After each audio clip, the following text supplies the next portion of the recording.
दिखा करके लॉक कर लिया मोबाइल। सुबह हुई महाराज, जब विदाई होने लगी तब तक वो मोबाइल अपने पास रखी थी। अब उसका सारा मेकअप तो खत्म हो गया। सुबह अब जब वो ससुराल गई तो लगी अपना मोबाइल खोलने। हम उस फेस को दिखाए और मोबाइल उस फेस को ले ही, क्योंकि रात में तो 1 लाख रुपए का मेकअप हुआ था। अब वो चेहरा मैच ही ना करे। मोबाइल का लॉक नहीं खुला महाराज, या फिर से वो 1 लाख का मेकअप करवाए। तो ये होता है ब्यूटी पार्लर, जहां पे सच को झूठ बना दिया जाता है महाराज। भगवान 16,100 रानियों कन्याओं को लेकर के द्वारिका पधारे और एक ही मुहूर्त में बोला कि जिसका कोई नहीं होता उसका उसके हम होते हैं। महाराज भगवान ने 16,100 से पानी ग्रहण कर लिया महाराज। विवाह।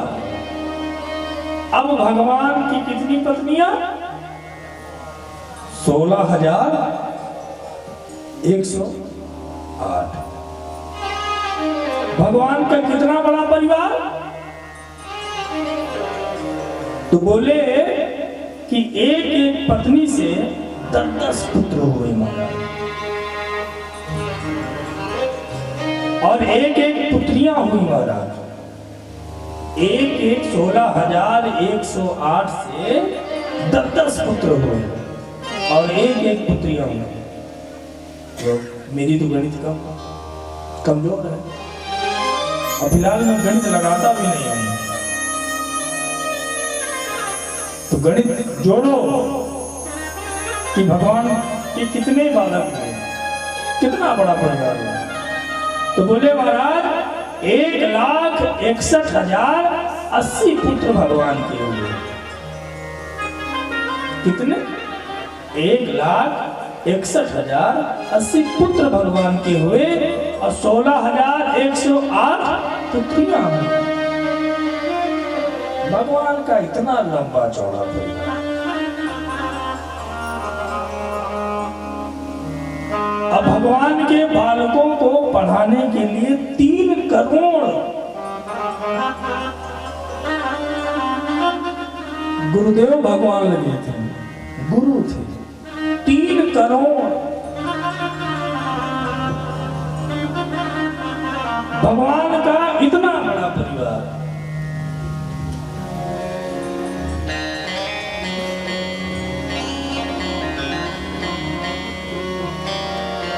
न जाने कौन से गुण पर दया निधि रिझ जाते हैं। न जाने कौन से गुण पर दया निधि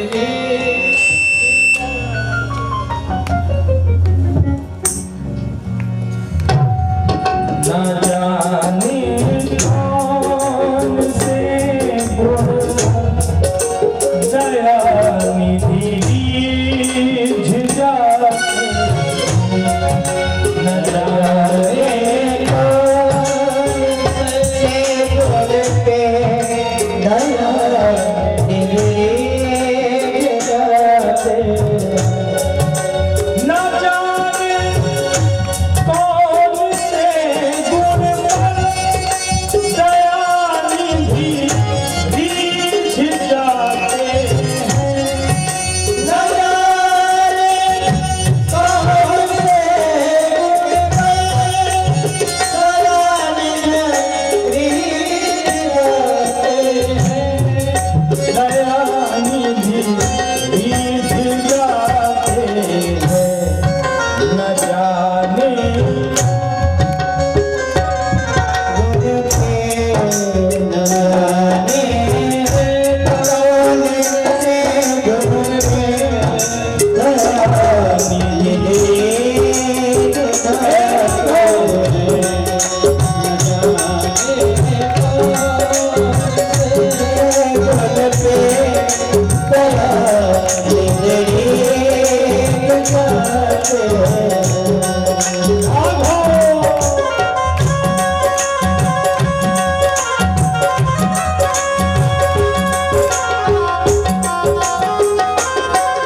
इस तरह महाराज भगवान का परिवार इतना बड़ा होगा। एक दिन भगवान कृष्ण के हृदय में विनोद सूझा महाराज। भगवान ने सोचा कि हमारे पास 16,108 रानियां हैं और कोई भी रानी हमसे कभी रूठती नहीं है।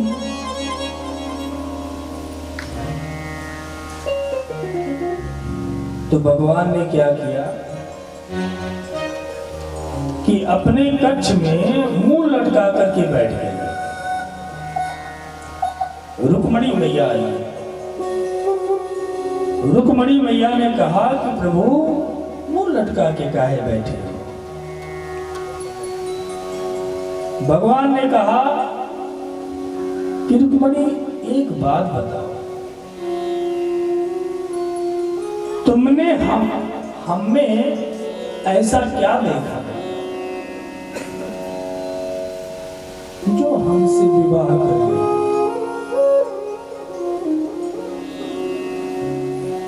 इतना ही कहा कि मैया रुक्मणी के होश उड़ गए महाराज।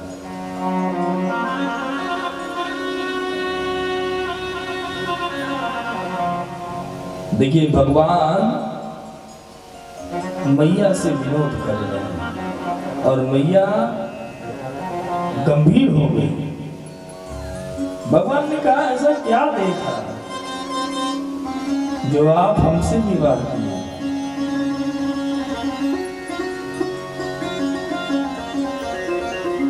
मैया रुक्मणी हाथ जोड़ने लगी कि प्रभु आज मुझसे ऐसी कौन सी गलती हो गई जो आप मुझसे इस तरह की बात कर रहे हो?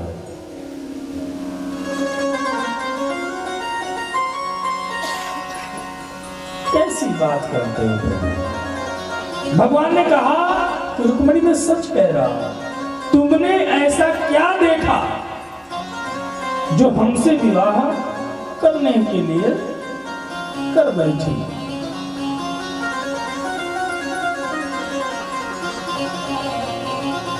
मैया रुक्मणी ने कहा कि विवाह के वर्षों बीत गए महाराज, पुत्र भी हो गए, आप पिताजी भी बन गए और आप इस तरह की बात करते हैं।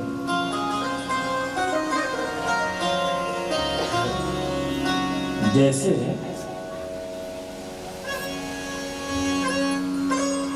विवाह को 50 साल हो जाए और जब मरने की अवस्था हो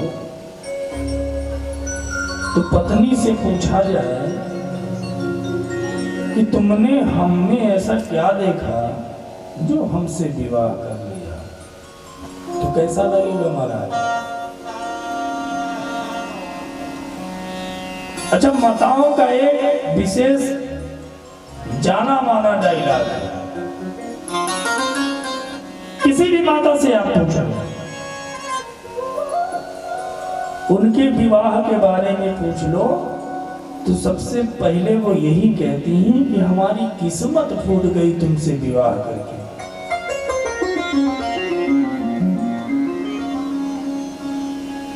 सभी माताओं का ये पहला डायलॉग है, हमारी किस्मत फूट गई आपसे विवाह करके। एक और बड़ी विशेषता है,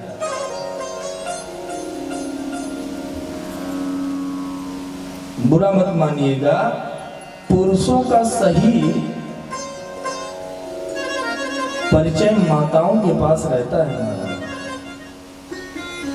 समाज में आप कितना यश बनाए हो, कितने बुद्धिमान हो, समाज के लोग आपकी कितनी पूजा करते हैं, इससे मतलब इनको नहीं है। जैसे घर पहुंचो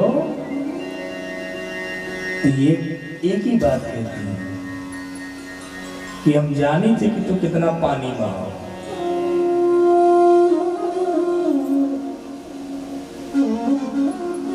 अच्छा, एक स्वभाव और, खूब चंदन लगा लो, खूब माला डुलाओ, समाज के लोगों से अपनी पूजा करवाओ, आपका यश हो, गुणगान हो, लेकिन अगर अपने पत्नी से कुछ ऐसी बात करो तो पत्नी यही कहती है कि हम जानी थे कि तू कितना बड़ा साधु है।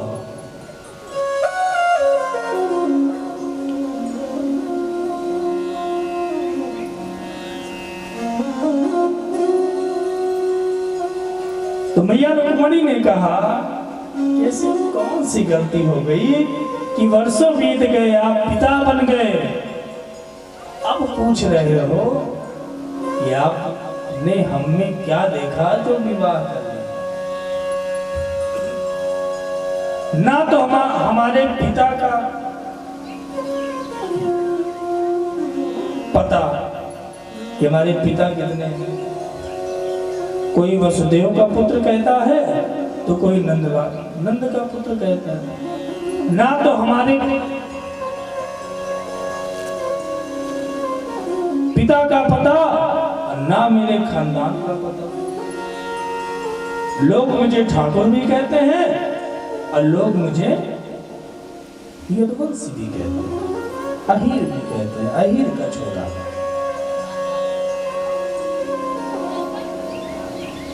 इस तरह की बातें जब भगवान ने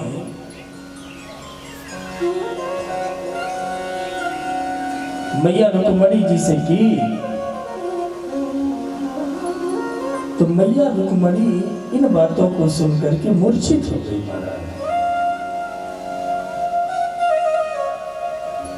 मैया रुक्मणी इन बातों को सुनकर के मूर्छित हो गई, बेहोश होने लगी। जैसे मूर्छित हुई,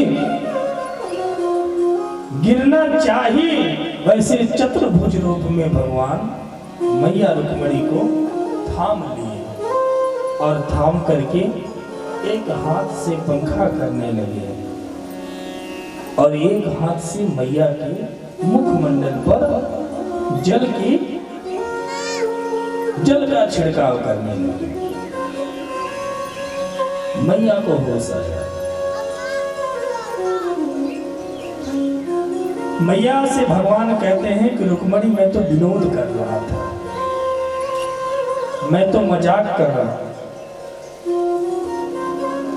रुक्मणी मैया ने कहा कि प्रभु आगे से ऐसा कोई मजाक हमारे साथ न करें।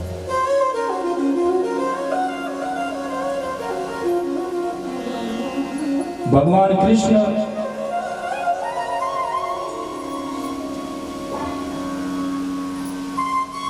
मैया रुक्मणी के साथ विनोद करते हैं।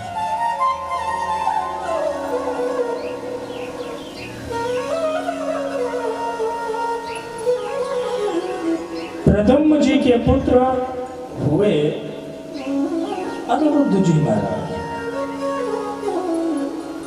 बोले अनिरुद्ध जी का विवाह परीक्षित बाणासुर की कन्या के साथ हुआ,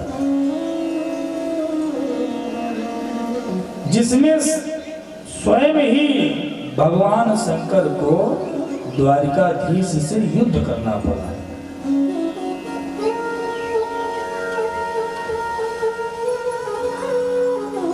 परीक्षित ने कहा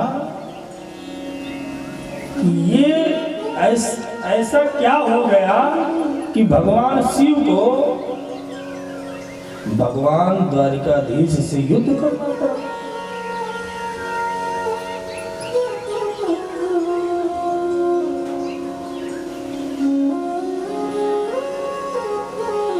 तो बाणासुर की पुत्री का नाम था उषा। उषा ने स्वप्न में अनिरुद्ध जी को देखा। बाणासुर के मंत्री की बेटी का नाम था चित्रलेखा, जो बड़ी मायावी थी और चित्रकार भी। उषा ने चित्रलेखा से कहा कि आज मैंने एक स्वप्न देखा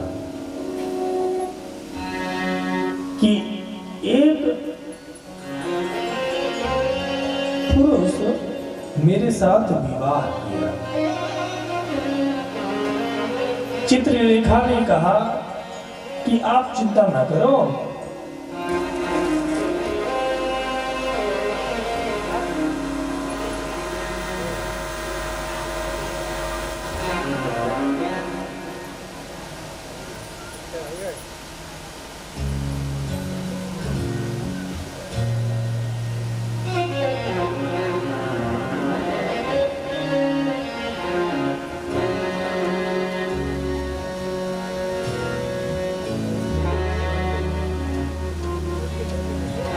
नारायण नारायण नारायण श्रीमन्नारायण नारायण श्रीमन्नारायण नारायण श्रीमन्नारायण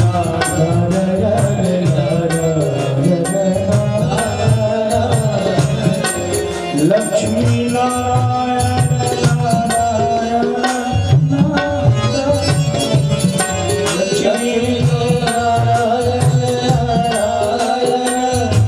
नारायण लक्ष्मी नारायण नारायण भक्ति नारायण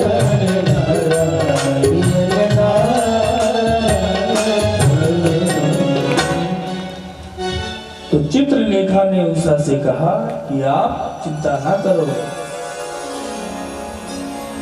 चित्रलेखा मायावी थी और चित्रकार भी थी। उसने चित्र बनाना प्रारंभ किया और कहा कि मैं चित्र बनाने जा रही हूं, इसमें से बताना कि उस रात में तुम्हारे स्वप्न में कौन सा पुरुष आया था। चित्रलेखा ने चित्र बनाना प्रारंभ किया। 10-15 चित्र बनाए। उषा ने मना कर दिया, ना ना ना ये नहीं। तो चित्रलेखा ने भगवान द्वारिकाधीश कृष्ण का चित्र बनाया और जैसे चित्र बनाया तैसे उषा ने कहा कि हाँ हाँ बहन इसी के जैसे था।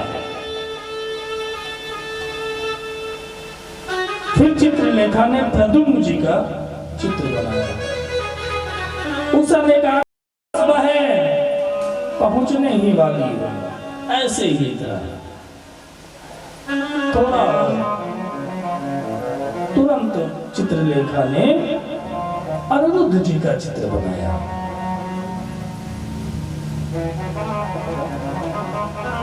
और जैसे ही अनिरुद्ध जी का चित्र बनाया वैसे ही उषा ने कहा बस बस यही वो पुरुष था जिसको हमने स्वप्न में देखा था।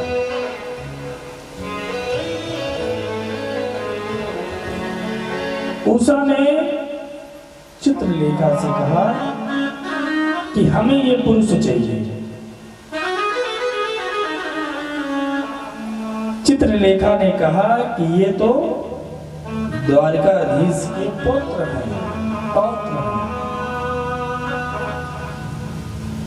आप चिंता ना करो, मैं इनको लेकर के आती हूं। चित्रलेखा मायावी थी, द्वारिका पहुंची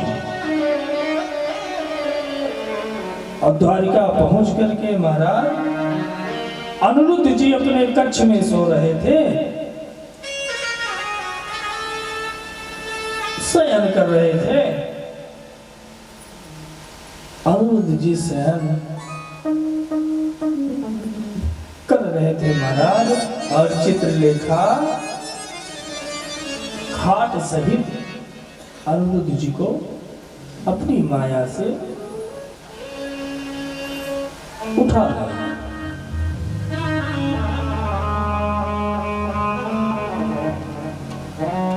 बाणासुर के भवन में उषा के कक्ष में अनिरुद्ध जी को लाया महाराज। अब अनिरुद्ध जी की आंख खुली तो अनिरुद्ध जी पूछे कि हम कहाँ। तब उषा ने सारी बात अनिरुद्ध जी को बताया।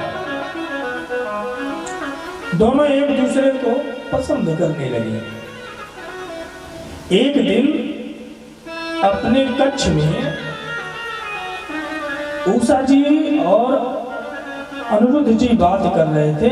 पता नहीं ऐसी कौन सी बात। उषा जी ने कहा कि अनिरुद्ध जी को हंसी आ गई, और इतनी जोर से हंसी आ गई कि बाहर जो खड़े द्वारपाल थे उन्होंने सुन लिया। और वो सुने तो जाकर के बाणासुर को बताया कि महाराज, राजकुमारी की कक्ष में कोई पुरुष है। बाणासुर वहां से गुस्से में निकला, क्रोध करके निकला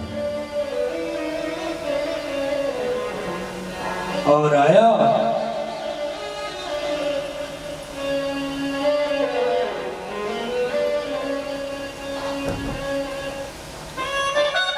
उषा के कक्ष में तो देखा कि अनिरुद्ध जी है, तो अनिरुद्ध जी को बंदी बना लिया और बंदी बना करके जेल में डाल दिया। अब इधर नारद जी द्वारकाधीश के यहाँ पहुंचे और बोले, सरकार, सारे बच्चे तो दिखाई दे रहे हैं, लेकिन अनिरुद्ध नहीं दिखाई पड़ रहा है। भगवान कहे कि बात तो तुम ठीक कर रहे हो। आजकल कुछ दिनों से सच में अनिरुद्ध नहीं दिखाई पड़े, कहां चला गया? नारद जी बोले, वाह महाराज, आप तो ऐसी बात करते हो जैसे लगता है कि आपको कुछ पता ही ना हो।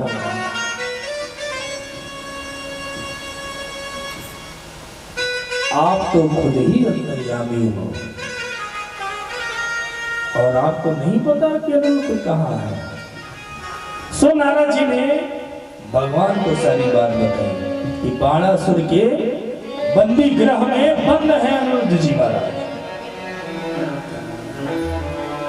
भगवान नारायणी सेना लेकर के शोणितपुर बाणासुर के राज्य पर चढ़ाई कर दी।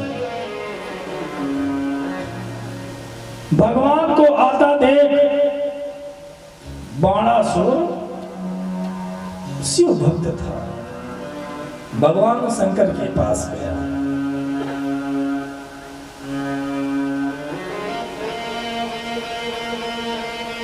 और भगवान शिव से कहा कि प्रभु, आपने कहा था कि जब कोई संकट आएगा तो तुम मुझे याद करना।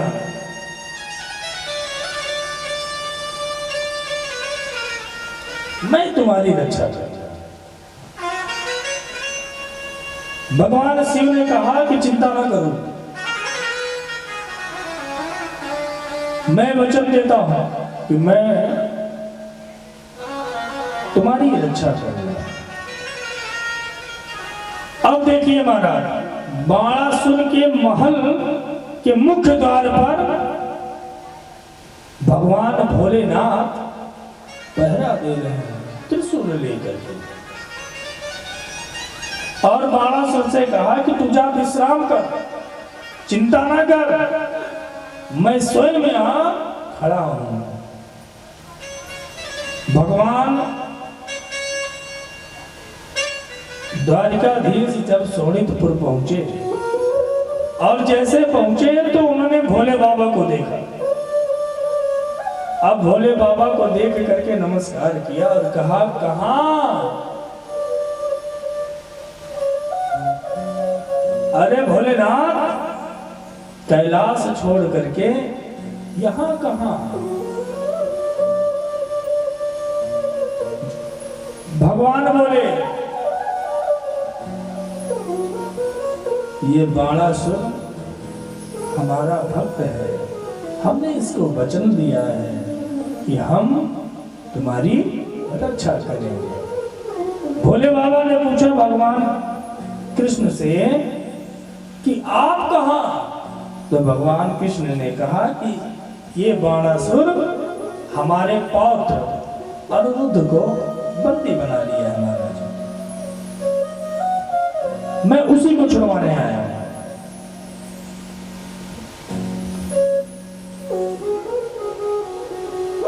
भगवान द्वारिकाधीश ने भोले बाबा से कहा कि महाराज आप हट जाओ,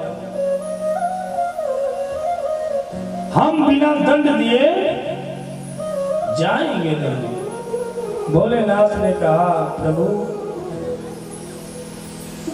हम अपने चेले के साथ विश्वासघात नहीं कर सकते, हमने वचन दिया है। अब लो महाराज, भगवान कृष्ण और भगवान भोले बाबा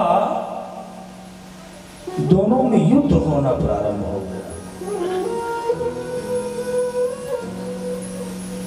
दिव्य अस्त्रों का प्रयोग करने लगे दोनों लोग, यहां तक कि भोले बाबा ने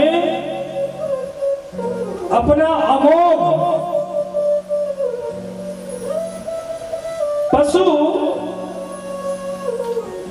पदार्थ शस्त्र का आवाहन करके चला दिया महाराज। और उधर भगवान ने नारायणा अस्त्र चला दिया। महात्मा लोग खड़े हो गए, देवता खड़े हो गए। आज दोनों विभूतियों में युद्ध होना प्रारंभ हो गया महाराज। द्वारकाधीश ने वैष्णव ज्वर चलाया तो भोले बाबा ने माहेश्वर ज्वर चलाया। वैष्णव ज्वर और माहेश्वर ज्वर आपस में टकराए, अंत में वैष्णव ज्वर माहेश्वर ज्वर को परास्त कर दिया। और माहेश्वर जो भगवान ने छोड़ा था भोले बाबा, उनके शस्त्र ने भगवान कृष्ण के शस्त्र को प्रणाम किया और 4 श्लोकों में स्तुति गाई।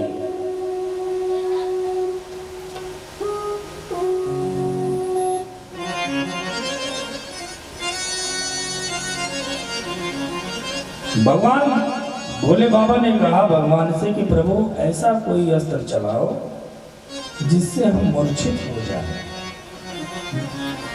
भगवान ने कहा ठीक।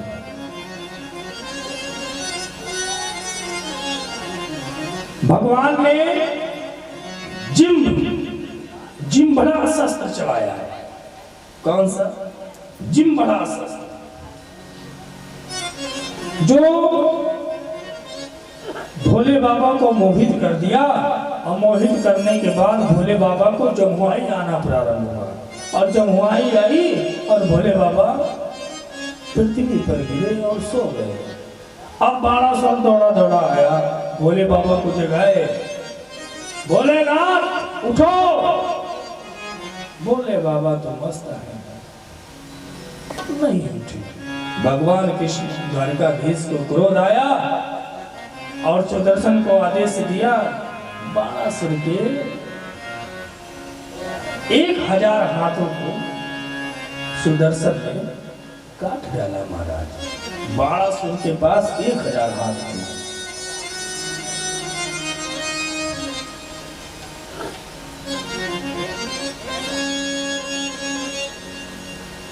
बाणासुर के जब 4 हाथ बचे तो उसकी माई दौड़ी दौड़ी आई, उसकी माँ दौड़ी आई। उसकी माँ का नाम था कोटरा देवी। बाणासुर की माँ का क्या नाम था? कोटरा देवी। कोटरा देवी दौड़ी दौड़ी आई और भगवान कृष्ण के सामने नग्न हो गई और भगवान ने तुरंत अपना मुख पीछे कर लिया। कोटरा देवी को यह वरदान था कि पति के अलावा अगर तुम किसी के सामने नग्न हो जाओगी वो जल करके भस्म हो जाएगा।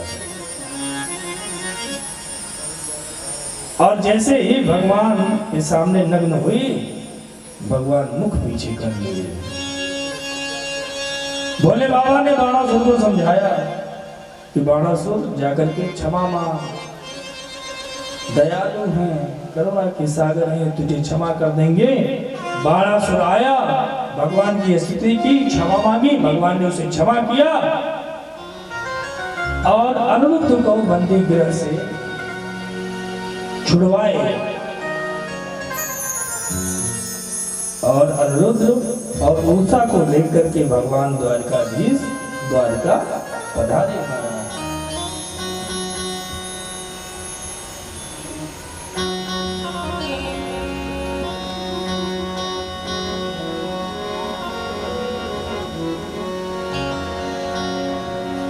मुझे कौन पूछता था तेरी बंदगी से पहले, मुझे कौन पूछता था तेरी बंदगी से पहले, मुझे कौन पूछता था तेरी बंदगी से पहले, मुझे कौन पूछता था तेरी बंदगी से पहले, मुझे कौन पूछता था तेरी बंदगी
नई गीत ना गला, ना गीत ना गला,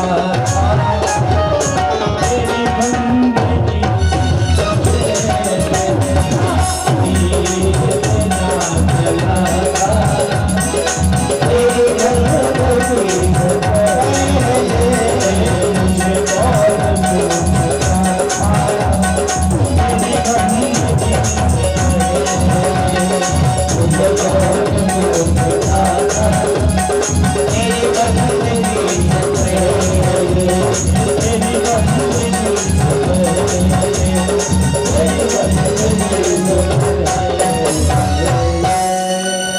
बोलिए द्वारकाधीश भगवान की जय हो।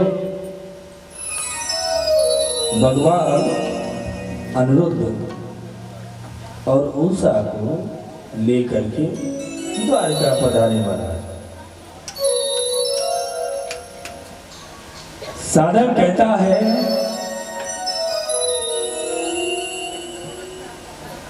कि किसी भी प्रकार से कैसे भी भगवान का नाम लेना चाहिए, भगवान से करना चाहिए। एक छोटा सा प्रसंग मैं आपको सुनाऊं, ध्यान से सुनिए, बड़ा आनंद आएगा। मैं आपसे कहूं कि प्रेम को प्रमाण की कोई आवश्यकता नहीं होती महाराज। प्रेम को प्रमाण की कोई आवश्यकता नहीं होती। अगर कोई कहे कि तुम कह दो तो चांद तारों को तोड़ लाऊंगा मैं, तो ये जान जाओ कि हमसे प्रेम नहीं करता। अच्छा, बहुत लोग होते हैं तुम कह दो तो 7 महले से हम टूट जाएंगे। मान लो अगर वो कह दे कि कूद जाओ, महाराज खुद तो खा करके बैठे हैं। हमने यहाँ तक सुना है कि फोन आता है तो ये बताते हैं कि आज 3 दिन हो गए हम कुछ खाए नहीं, और अभी खा के बैठे हैं। महाराज उसको वो प्रेम कहते हैं कि हम उनसे प्रेम करते। अरे महाराज, कोई किसी से प्रेम नहीं करता। एक माँ बाप का एक ऐसा रिश्ता होता है कि पूरे दुनिया में एक माँ और बाप ही आपसे प्रेम कर सकता है, बाकी आपको कोई प्रेम नहीं करता। नवयुवक लोग सुने, आप प्रेम के चक्करों में ना पड़े।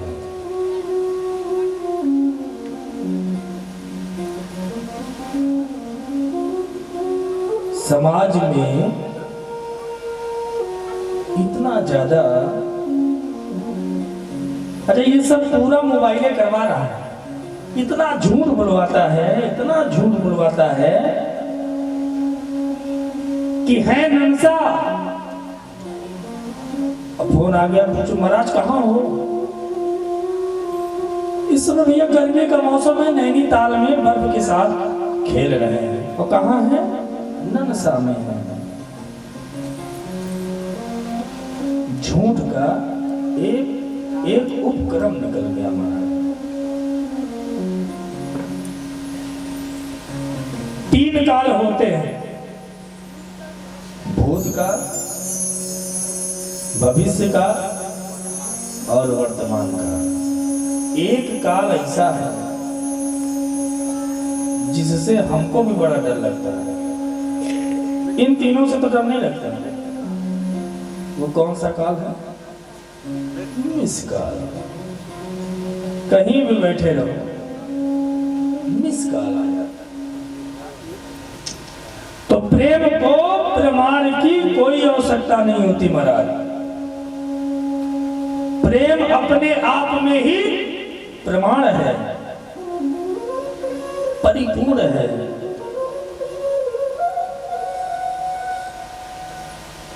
हमारे भगवान से प्रेम करो महाराज, दौड़े दौड़े आपके पास आएंगे।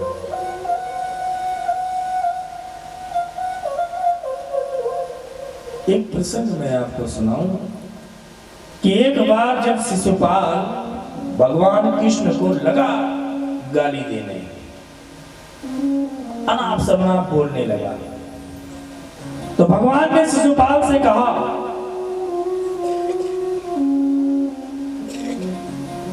कि 100 गाली तक मैं सुन पाऊंगा, इसके बाद मैं तुम्हारा वध कर दूंगा।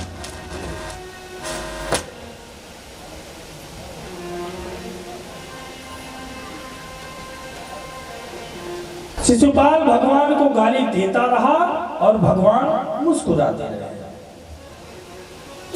और जैसे 101 100 पूर्ण हुआ, जैसे ही 101 गाली देना प्रारंभ, मुंह से निकला नहीं, भगवान ने सुदर्शन को आदेश दिया और शिशुपाल के सर को धड़ से अलग कर दिया महाराज। उस समय भगवान की उंगली कट गई, भगवान की उंगली कट गई। उस समय उस सभा में द्रौपदी जी भगवान के सम्मुख थी। द्रौपदी जी दौड़ी और तुरंत साड़ी को फाड़ा और भगवान कृष्ण की उंगली पे बांध दिया महाराज।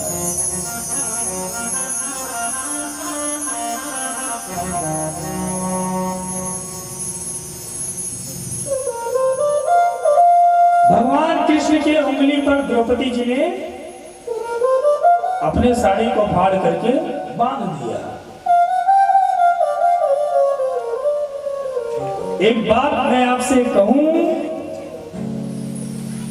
कि हमारे गुरुदेव भगवान कहते हैं कि जीवन में कोई अगर एक बार आपके साथ उपकार कर दे और 1000 बार आपका अपकार करे, फिर भी वो एक उपकार का ध्यान आपको रखना चाहिए। वो उपकार आपको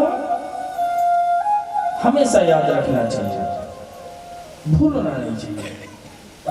कोई आपके साथ उपकार कर दे, एक उपकार कर दे और 1000 बार आपका अपकार करे, फिर भी आप उस एक उपकार को याद रखो, इस व्यक्ति ने मेरे साथ ये उपकार किया है।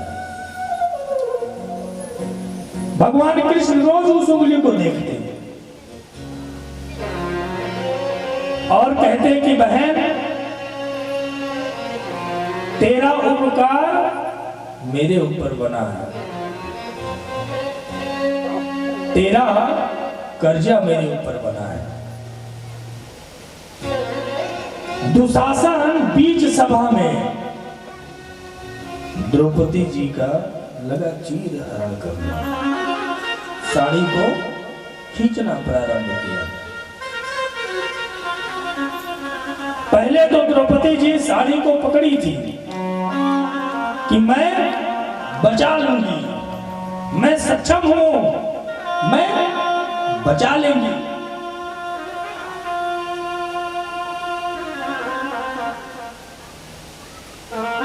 और साड़ी पकड़ी है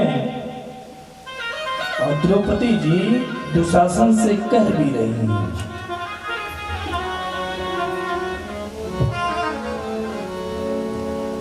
खींच दुशासन जोर लगाई, खींच दुशासन जोर लगाई की, तेर हमार जो सूली पई है, बाविश्वास विपत्ति पर मोहन ना हम के बिसरई है। द्रौपदी जी कहती हैं कि खींच, जितनी ताकत है खींच ले। खींच दुशासन जोर लगाई के, तेरे हमारे जो सुनी पई है। बाबिस वास विपत्ति पड़े, मोहन ना हम के बिसरई है। देर लगी ना अबेर लगी, हिरना बिरना अस धावल रही है।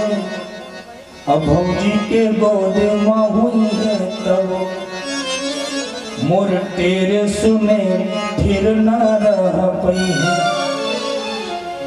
द्रौपदी जी कहती हैं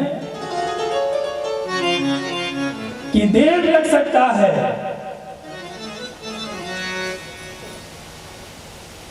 लेकिन जैसे ही मेरा भाई सुनेगा वो दौड़ा दौड़ा आएगा।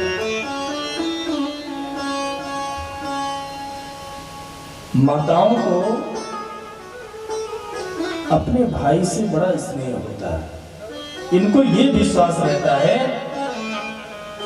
कि सारे जगत के लोग हमें छोड़ देंगे, यहां तक कि हमारा पति भी हमारा साथ छोड़ देगा, लेकिन अगर कोई विपत्ति पड़ी तो मैं जैसे अपने भाई को बुलाऊंगी, मेरा भाई दौड़ा दौड़ा आएगा और चाहिए भी ना चाहिए। द्रौपदी जी कहती कि देर लगी ना अबेर लगी, बीरना हिरना अस धावल रही है। अब भौजी के गोद में हुई है तब, मोर तेरे सुने फिर ना रह पई है। जब भगवान नहीं आए तो द्रौपदी जी कहती हैं कि गाढ़े में जो बिसरई बाहरी। गाढ़े माने विपत्ति, गाढ़े माने विपत्ति। द्रौपदी जी कहती हैं गाढ़े में जो बिसरई बाहरी, तब जा तो हंसे हम बोलब नाही। तू बहिना बहिना कहबा, पर नाता कबो हम जोड़ब नाही। द्रौपदी जी कहती हैं कि अगर इस समय तुम नहीं आए तो मैं रिश्ता खत्म कर दूंगी। सावन में तोहे बांधे बदे जरई, कबो ताल में बोरब नाही। अपोस में जो खिचड़ी लेके आईबा, गठरी सड़ जाए मखोलब नाही। द्रौपदी जी भगवान से कहती हैं कि विपत्ति में नहीं आए तो मैं सावन में जरई तालाब में नहीं बोलूंगी। अब ना राखी चल गया महाराज। पहले बहने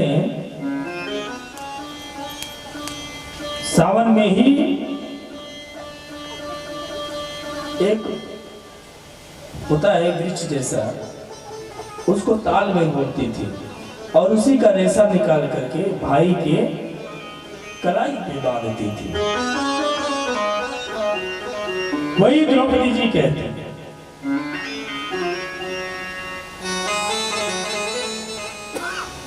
कि पूस में जो खिचड़ी लेके आईबा, भले सड़ जाए मखोलब नाही।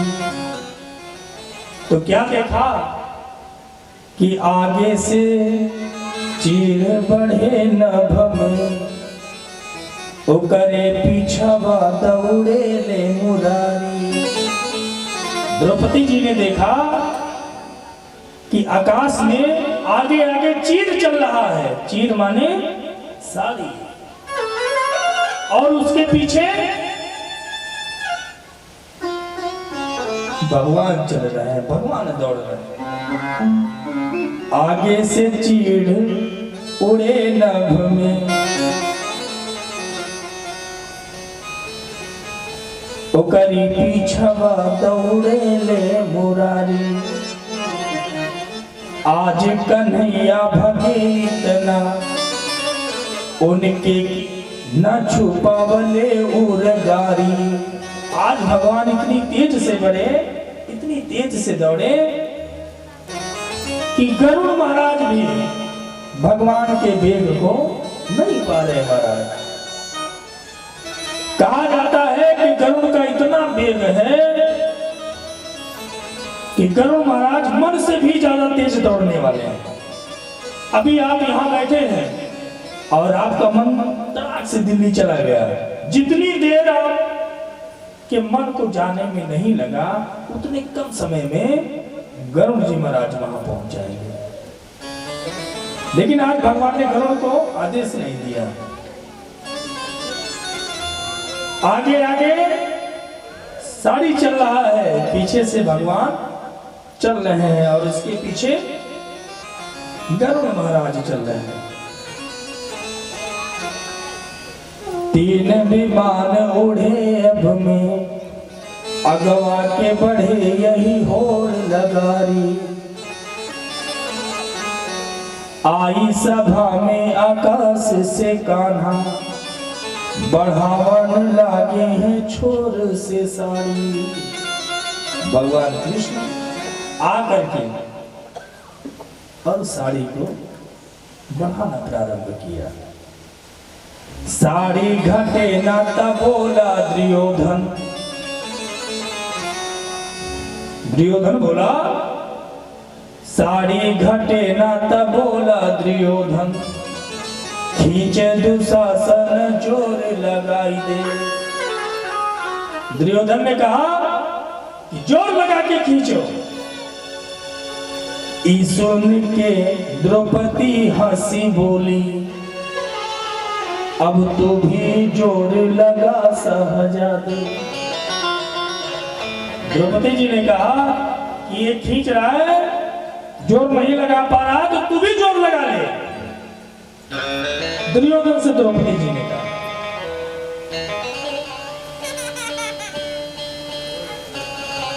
भगवान कृष्ण साड़ी को बढ़ाने लगे। भगवान कृष्ण ने कहा द्रौपदी से कि आके कन्हैया कहे बहिना, काहे बोलत नहीं के कोला कोहायल बाड़ी। राही में मैं पनियो नाही पियनी, तनी देख हम घमाइल बाड़ी। हमने रास्ते में जल भी नहीं पिया और हमें धूप लग गई है। और द्वारिकाधीश के ते बहिना, सड़िया बद काहे कोहायल बाड़ी। अरे तू ऐसी वैसी की बहन थोड़ी ना है, द्वारिकाधीश की बहन है और तू एक साड़ी के लिए रूठ जाए। कृष्ण कहते हैं कि खींचे दे साड़ी में देखत बानी, यहाँ पर के पहलवान बड़ा बा। खींचने दो साड़ी, मैं भी देखता हूँ कि कौन पहलवान है। फारी के ते बंधली सरिया, अब ही उंगली में निशान पड़ा बा। सूद तोहार, सूद में ढाकब लाज तोहार, मूल तोहार पड़ा के पड़ा बा। भगवान कृष्ण कहते हैं कि सूद में आज तेरे लाज को मैं ढकूंगा और तेरा ब्याज अभी पड़ा का पड़ा है। ये है प्रेम महाराज। तो भगवान को आप जैसा चाहोगे, जिस रिश्ते से चाहोगे, भगवान आपका बन जाएगा। जैसा प्रेम करोगे।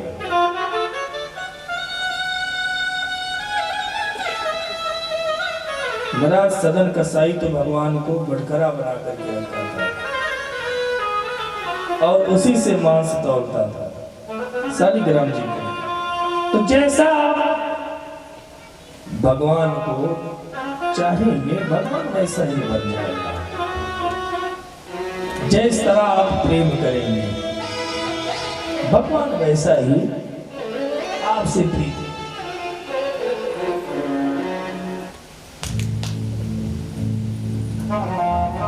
भगवान अपने परिवार के साथ आनंद पूर्वक रह रहे हैं। एक बार छोटे छोटे बाल गोपाल के अपने परिकर के साथ भगवान ने कहा कि चलो कहीं घूमते हैं। एक सुंदर बगीचे में घूमने लगे। एक वृक्ष की छांव में पहुंचकर भगवान बोले, मैं यहां आराम करता हूं और तुम लोग जाओ खेलो। बच्चे सब खेलते खेलते गए तो एक कुआं दिखाई दिया और उस कुआं में जाकर के देखा तो एक बहुत बड़ा विशाल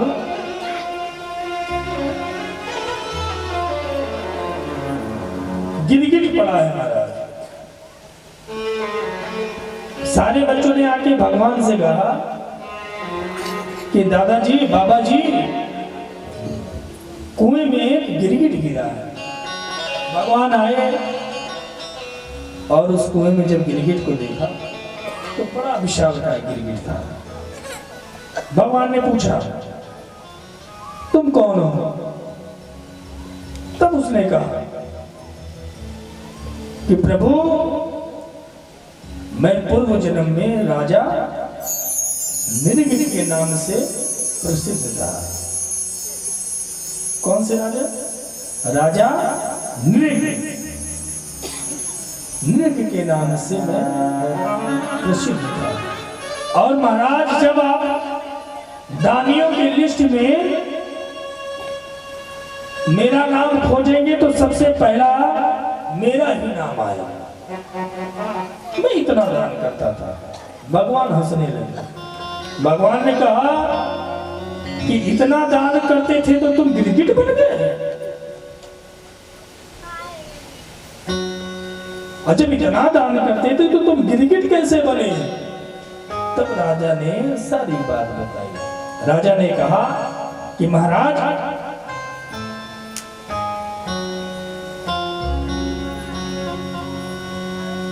हम रोज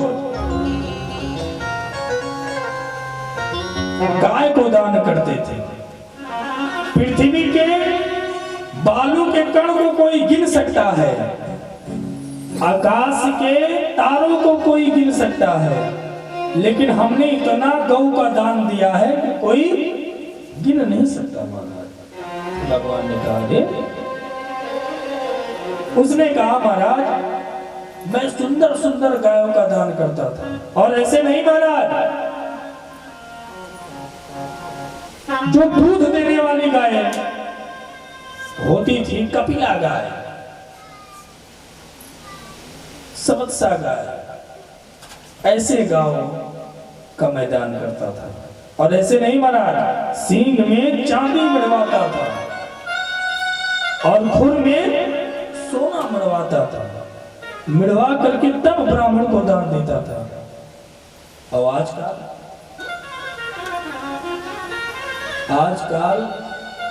11 रुपए में गौदान हो जाता है।